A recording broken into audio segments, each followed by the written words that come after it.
Hi guys, welcome sa week 9 ng Fundamentals of Marksmanship. Okay, so yan ito napapansin nyo yung picture natin or yung topic natin yun is pistol draw and presentation. So dito continuation ng exercise. Okay, yung exercise ng week 8. Yan, yung mga tawag doon, yung mga exercise natin, yung physical fitness.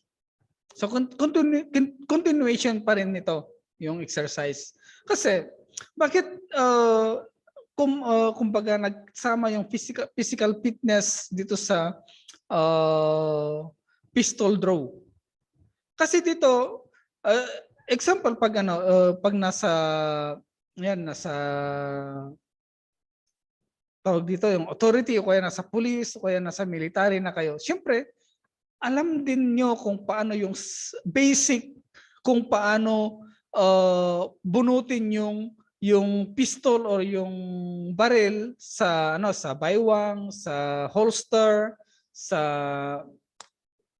kung may jacket, may holster na may jacket ka, siyempre mahirap din na bunutin yung pistol kapag may jacket, di ba? Yung quick draw na tinatawag. Yung mabilisan. Lalo na sa nasa naka sukbit lang sa sa pantalon sa baywang natin, walang holster, 'yon medyo mahirap 'yon. So ito yung presentation natin to, pinapakita natin kung paano yung position, yung presentation ng pagbunot ng baril. So dito ginamit natin yung paratroopers para yan mag-demonstrate. Yan, doon sa drawing, so paratroopers yung natin, yung drawing natin. Okay? So ano ba yung pistol draw na tinatawag? Okay, or yan. An efficient draw allows crucial second to refine aim. Yan. So the draw is the manipulation by which a shooter removes a pistol from its holster, and presentation is the manipulation by which a shooter drives the pistol to the target. Yon. So yung draw is is the manipulation by which a shooter removes a pistol from its holster. Yan, yung kung paano niya bunutin yung pistol sa holster, sa bewang. Yan. And presentation is the manipulation by which a shooter drives the pistol to the target. Yan, kung paano niya i-drive yung pistol, okay, to aim the target. Yan. The transition between these two actions is fluid and seamless. Their purpose involves removing the pistol from the holster and bringing it to bear the target as quickly as possible. Yan. So, siyempre dito sa natin, meron tayong steps how to draw a pistol from the holster. Okay? So, paano natin mabubunot yung pistol natin ng mabilisan? Okay? As possible. Yan. In the prepare to draw, the paratrooper does the following. Moves their hand to the pistol. Yan. Moves their hands to the pistol. Establish a high firm grip. Okay? Doon pa lang sa holster nila, okay, doon pa lang sa holster, pag hinawakan mo yung yung baril, yan, meron na siyang force, okay? I-grip mo na siya, high firm grip. Yan. Hawakan mo na ng mahigpit. Yan. Prepares to defeat holster retention device. Yan. The non-firing hand, o yung isang kamay, yung hindi humahawak sa baril, is anchored to the body in preparation to receive the pistol. Okay, tataas mo rin, naka-anchor sa katawan mo yung kung kaliwete ka, yung kanang kamay, naka-anchor na sa katawan mo. Pag kanang kamay yung gagamitin mo sa paghawak ng baril, yung left hand mo naman ang nakaangkor sa katawan mo. So, tignan nyo yung picture. Yan. They assume a correct stance, placing the feet about shoulders width apart with the slight bend, yan, the knees, and place their weight on balls of the feet.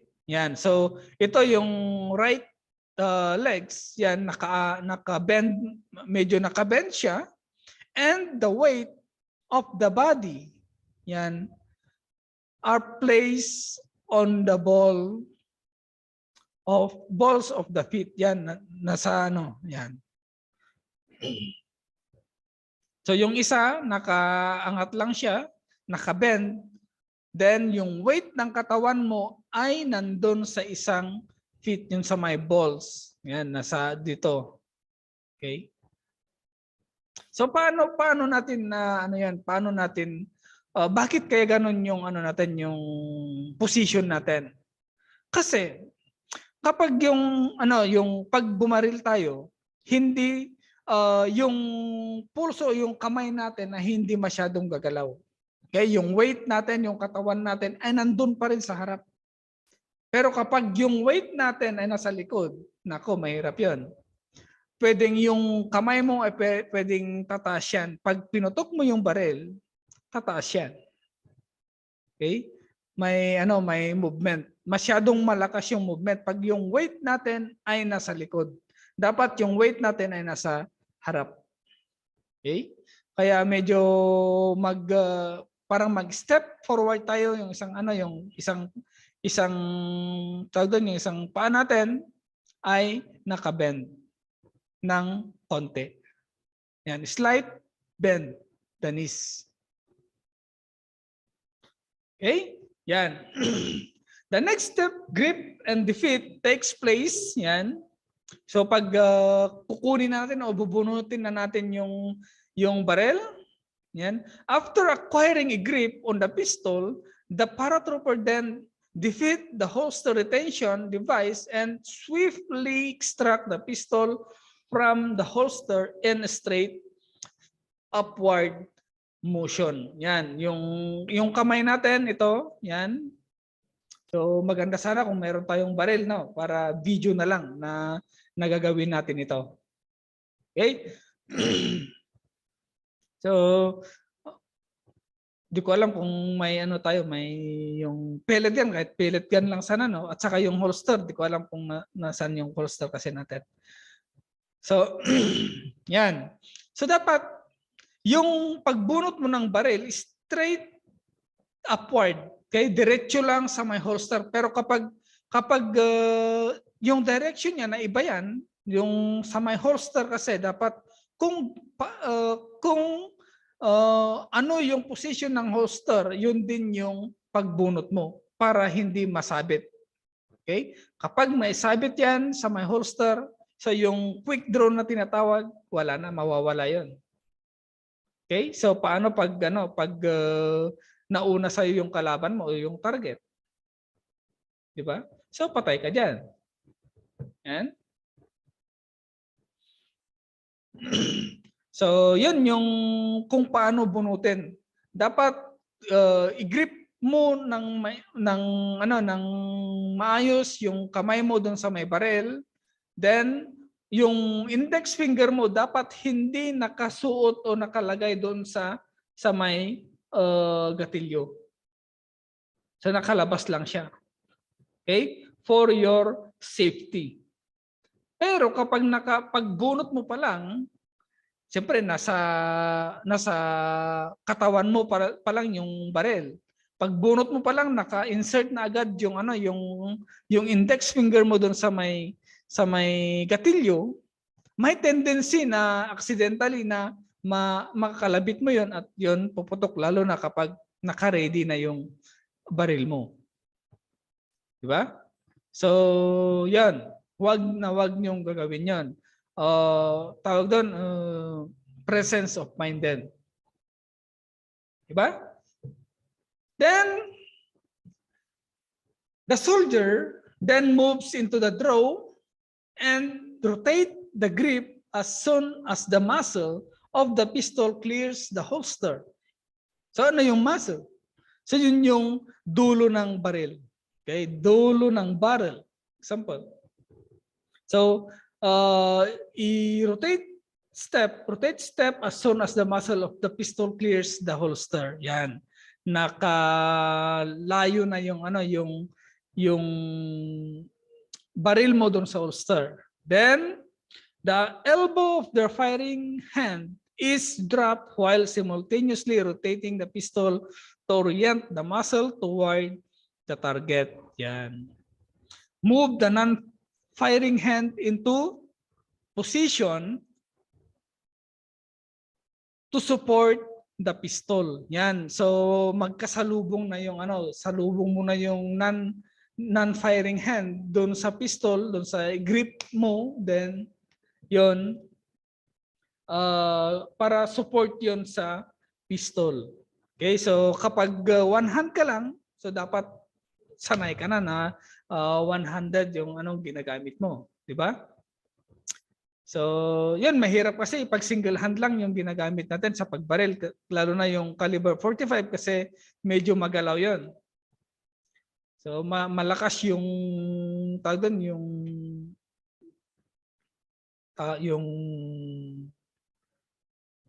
anong term, di ko makalimutan yung term, yung galaw ng caliber 45. So unlike sa sa caliber tawag doon, yung 9mm pistol. So mas soft lang yung niya. Okay? So yan. Next step, meet the grip takes place when the paratroopers' hand meet approximately at the center of their body. Yan. So yung position tignan natin. Yan. Nung pinagsalubong niya o kaya hinawakan nung non-firing hand yung baril, yan. So nag-meet na sila. Yan, ganoon yung position. So yung index finger mo, ganoon pa rin yung niya, yung position niya. Hindi pa rin nakasuot dun sa may gatilyo. Okay? Slide the finger of the non-firing hand under the and against the trigger guard. Yan. Rotate the non-firing hand so that the heel of the non-firing hands is against the pistol grip, resting between the space provided by the finger and heel of the firing hand. Ensure the firing hand is high on the pistol grip with the finger of the trigger. Yan, yung sinasabi ko. So, yung index finger mo off the trigger. Yan, hindi pa nakalagay. Okay?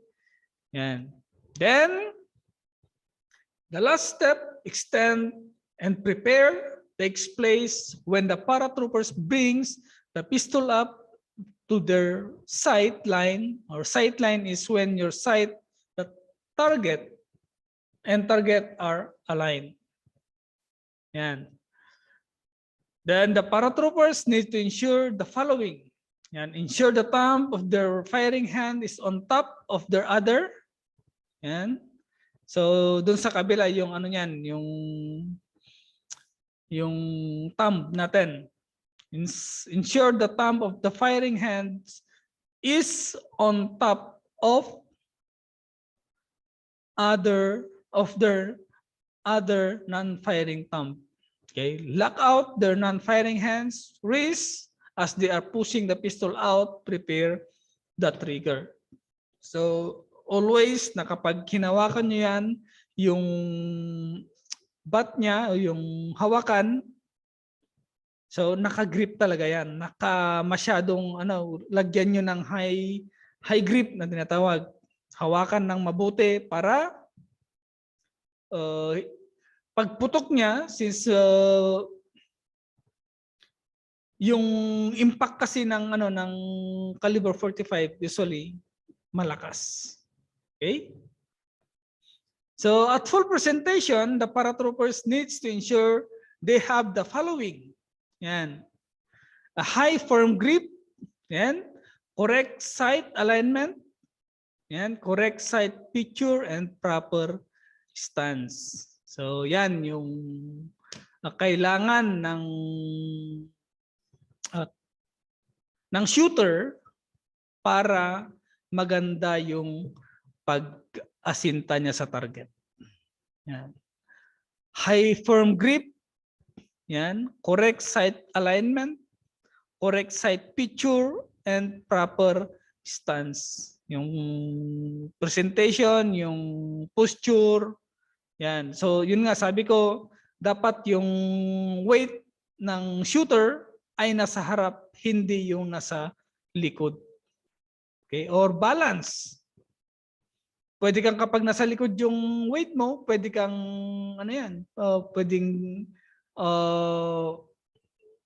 pwede kang mapatras diyan. 'Di ba? Lalo na pag long barrel yung ano natin. 'Di ba? Long firearm. Okay?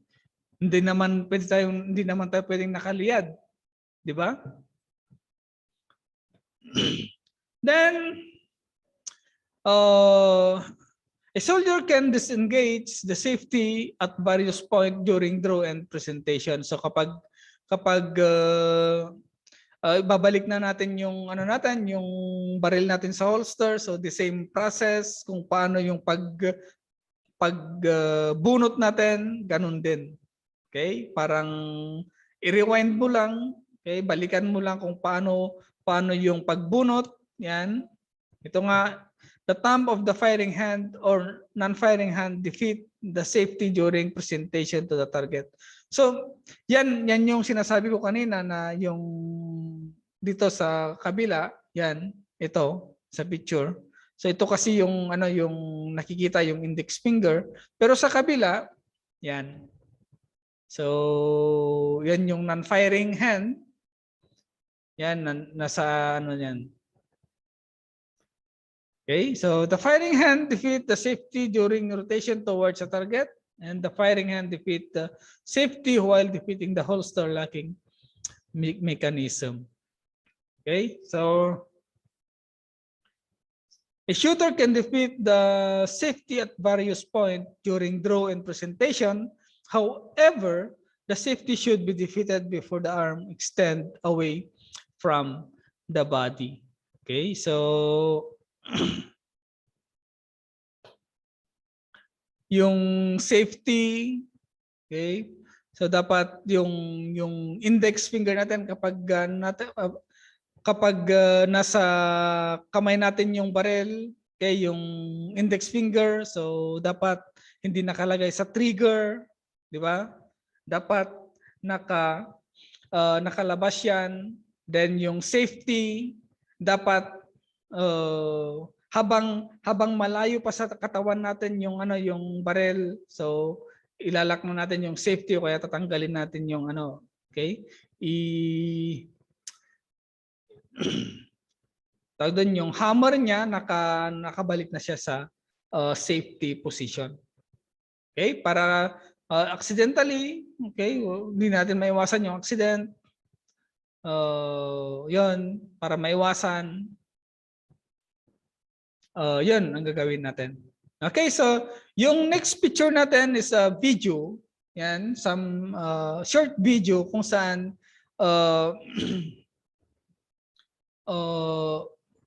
presentation din kung paano yung proper way o basic draw exercise. Okay, proper way kung paano natin bunutin yung baril natin sa baywang natin. Okay, so tignan natin yung yung video. Okay?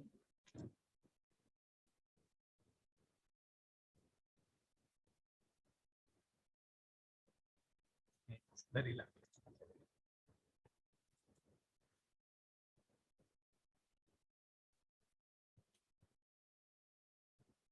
Okay, ito.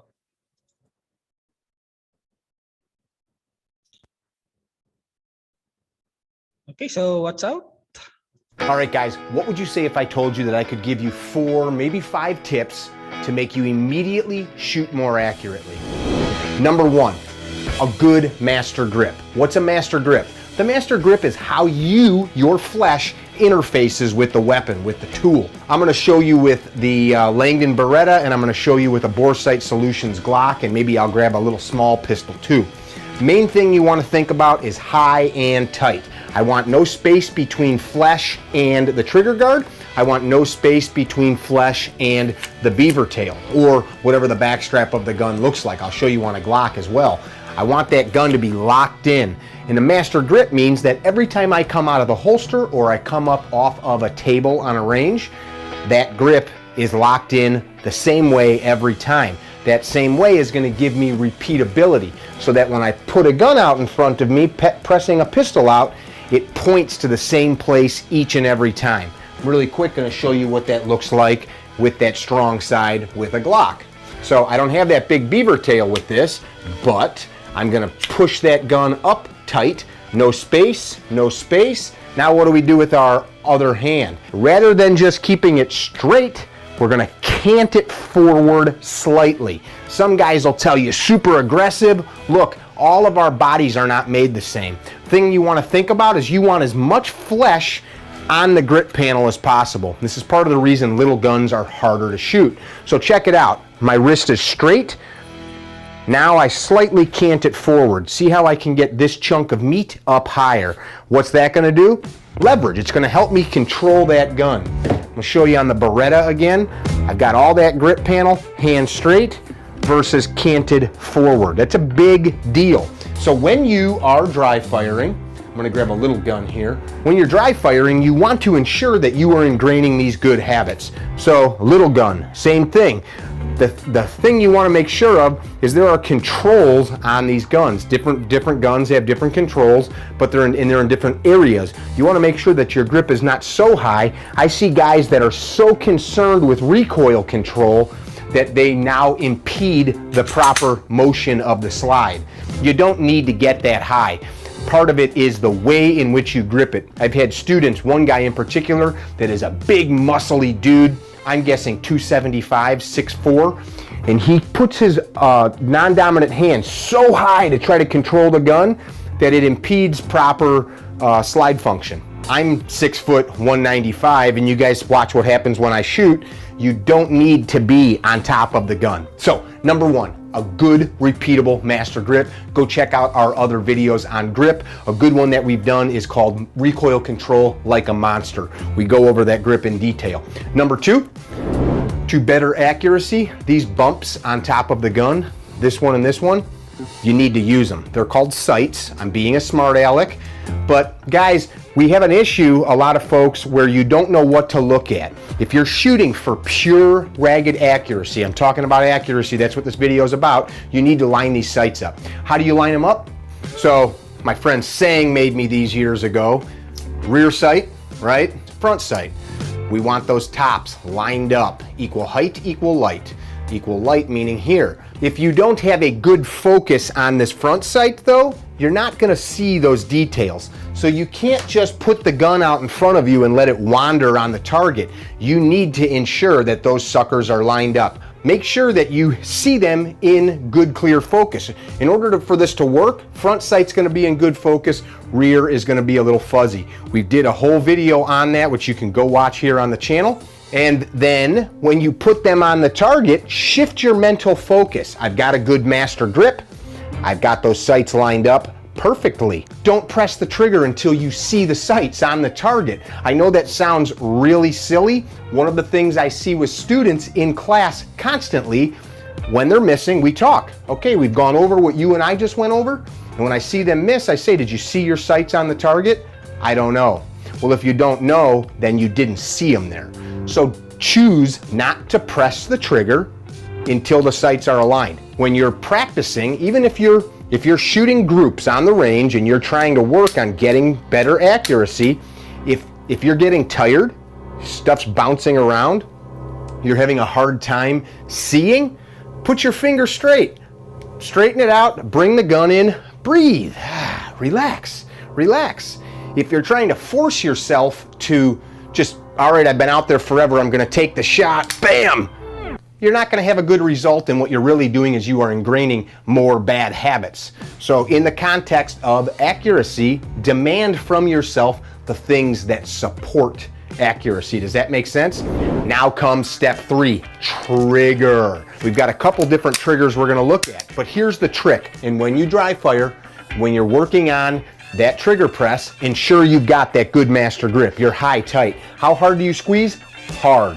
It should be tiring. When you squeeze or press that trigger, think to yourself, straight back, straight back, straight back. Think about not moving anything. If you're squeezing or pressing the trigger and there's a bunch of movement happening to the muzzle, i.e. the end of the gun where the bullet comes out, you're going to be missing targets when you are firing for real.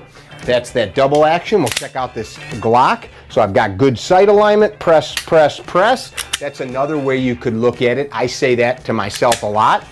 Good alignment, press, press, press. Makes sense?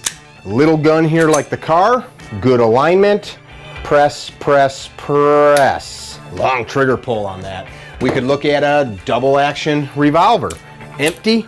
All right, so good sight alignment, press, press, press, press, press, press, press, press, press, press. If you are not ingraining the ability to push that trigger straight to the rear without disturbing the sights, as soon as you put live rounds in the gun, they're going to go all over. Next thing, body posture. So a lot of guys get really wrapped around the axle of how you should stand. We're talking about accuracy here, not recoil control. You guys maybe have seen videos where I stand on one foot and we shoot targets quickly. Once you know how to hold the gun, body posture with a pistol, 45 caliber and below, is not that important because there's just not that much recoil in a little handgun. Even with a gun like this, I could stand on one foot and go like this. Boom, boom, boom, boom, and hit targets. What's happening is I'm not pressing the trigger until those sights are aligned. Number 5, regardless of if you're using irons or a red dot, ensure that you are talking to yourself through this process. This sounds goofy to some people, but here's what this looks like to me. So I'm on the range, I pick my gun up, I load, seat, lock, tug, I forcefully cycle the action. I'm going to do a press check, and we can do another video on that if you don't know why. I want to make sure that gun's loaded. If I'm going to come back to my holster, I do that. If not, I make sure I have my grip. Whatever my target is, I press out, and I think to myself, all right, I've got a good rock solid grip. I've got perfect sight alignment. My finger's on the trigger where I want it. Press, press, press. Good shot. Now notice I'm not popping my head up because if I'm shooting, I'm not going to do that. So now I'm back on the target and I'm good, good, press, press, press. Sight alignment looks good. I'm ready for another, press, press. I'm still feeling good. Sight alignment's good, press, press. Starting to fatigue, finger straight, come in, shake it out. And I go through this mentally. Very simple stuff. If you want to get really accurate with a gun, if you want to be able to have laser-like pinpoint accuracy and focus, have a repeatable master grip. Utilize the sights. Make sure the sights are aligned properly on your gun. So you might want to zero it, might need to zero it. We'll do another video on that. Ensure that you are pressing that trigger smoothly and straight to the rear. Ensure that your body posture is setting you up for success. A little forward weight bias may be helpful, but I don't want you to get wrapped around the axle on stance. More importantly is that you're comfortable in the context of accuracy. And then 5, reinforce everything that we're doing in our training. Reinforce it verbally and mentally. Who cares what other people around you might think? That is how champions become champions. That's how winners become winners. Guys, if you dig these videos, subscribe, share them with your friends. We dig doing them for you. We appreciate the support that we get from you. It means a lot to us that you spend your time learning with us. Let us know if you have any questions. Let us know if you have any comments or concerns. If you don't like them, keep those to yourself. But Okay, so yan yung video natin. So siguro naman nakapulot kayo kung yung ng aral, kung paano yung tawag doon yung yung idea kung paano nyo gagamitin o kaya kung paano bubunutin yung barel sa yan o yung tawag doon yung pagdisiplina sa sarili pag may baril, okay? Pag bubunot tayo ng baril. Yun nga sabi natin kapag binunot natin hindi agad-agad na ilalagay yung daliri natin doon sa may trigger. Okay? So yan lalo na pag tumatakbo tayo o kaya may hinahabol tayo na sabihin na natin na criminal, yan. So ugaliin natin make a habit na. So ugaliin natin na yung finger natin, yung index finger natin ay hindi nakalagay doon sa may trigger kapag hindi naman natin sigurado yung target natin. Okay? So to avoid accident. Okay? Yan. So yun na mismong naranasan ko o nakita ko mismo yung nung nag-target shooting kami kasi yung kasama namin siyempre ang alam niya wala nang bala yung yung caliber 45 yan yung barrel then mismo sa likod okay buti na lang na nakababa yung yung barrel pero kapag nakataas lang yun nako siguro may natamaan na kasama namin yan so kasi ang alam niya wala nang laman yung yung cartridge o yung magazine then o yung hindi naka-load yung bala ang alam niya wala na kinalabit niya yon pumutok so mismo sa likod ng kasama namin yung bumagsak yung bala okay tumama sa likod hindi naman sa katawan sa likod lang niya sa lupa pero malapit na kunting na lang ilang inches lang yung yung pagitan nila okay so yan I hope na nakapulot kayo ng aral diyan at saka yung idea kung paano nyo gagawin yung exercise ng drawing pistol yan hindi yung pag-draw ng pistol, yung pagguhit, kundi kung paano bunutin yung barrel. Okay? Doon sa module nyo naman, so alam ko mas marami kayong doon, marami pa rin kayong matutunan doon, lalo na may mga doon sa module may mga links, yan, video links kung saan pwede nyong panoorin yung yung example, yung pag may jacket ka, pag may naka-t-shirt, pag nasa baywang, nasa holster. So yun, may mga ito idea lang na gusto kong i-share sa inyo na alam ko na makakatulong din. Okay? So yan, maraming salamat at yung sa module nyo, huwag nyo kalimutan yung yung requirements, yung mga activities natin dyan, kailangan sagutin din natin yan. Yun. Huwag niyong kalimutan na sagutin yon. Okay, so sa mga naman, sa mga nasa week 5 o kaya nasa week 1 to week 5 pa lang. So nasa week 9 na po tayo. So medyo nakalayo-layo na rin. Okay? So kumbaga nangangalahati na. Okay, 2 week na naman, exam na naman. So, yan. So, tapusin nyo na kung ano yung dapat ninyong tapusin at ipasa nyo na rin. Okay, habang maaga, mas mapadali yung trabaho natin. Okay, so maraming salamat and God bless.